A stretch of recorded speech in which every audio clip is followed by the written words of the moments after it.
Get ready, start.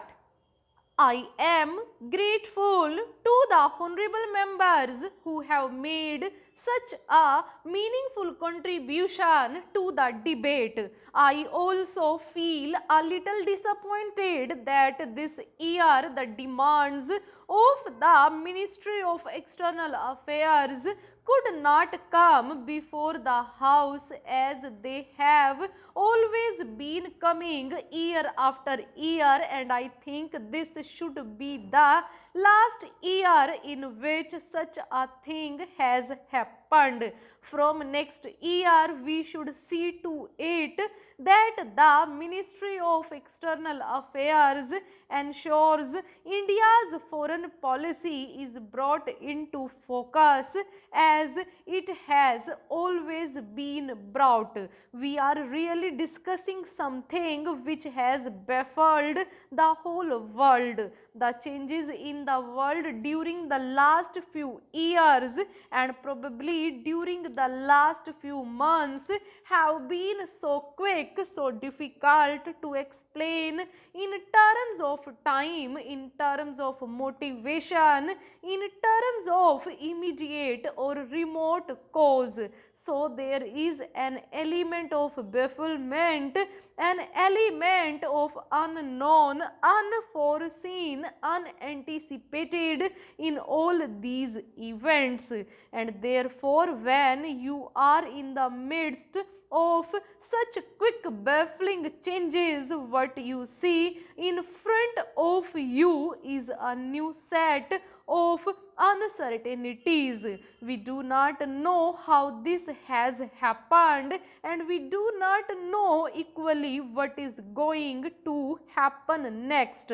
At best, we can only make an assessment of the situation, and on the basis of that assessment we could perhaps in a vague manner, in a general way, determine the policy of our government or determine the policies of other governments, other powers in the world. So the interaction also becomes full of uncertainties, and therefore today when we talk of foreign policy, when we talk of the international situation, no one can be sure that what he is saying is bound to happen and what someone else is saying will never happen. So this is the kind of new uncertainty in which we find ourselves today.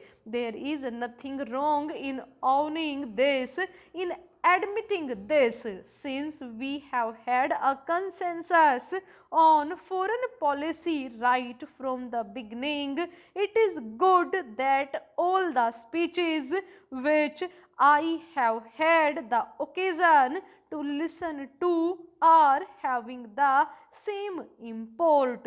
So I would say that we are in the quest for a new policy framework for the country, both inside the movement of non-alignment as the founder member of the movement of non-alignment, and also as India per se. It is for us to ensure that the ending of the Cold War does not mean domination of any one power center. Precisely on this point, we have had several speeches now. It will be India's endeavor to see that the end of the Cold War or the emergence of only one power bloc or superpower does not mean the subjugation of all other countries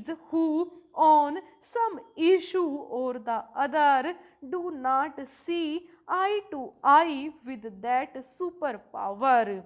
I have no doubt in my mind that India will have to play that role. It need not be confrontation. There is no need for confrontation. Even in a democratized United Nations, for instance, for which we are making all efforts, there is possibility, there is likelihood of a difference of opinion, and if that democratization continues on the right lines, India will have a role to play. There is no question of the role of India and similar countries coming to an end. Therefore, what we are looking for is a democratized functioning of the world community wherein the decision is not on the basis of armaments, on the basis of money power, on the basis of other considerations, but on the basis of justice and fair play, and that should be our endeavor. So it is the same struggle in a different context with different tools perhaps.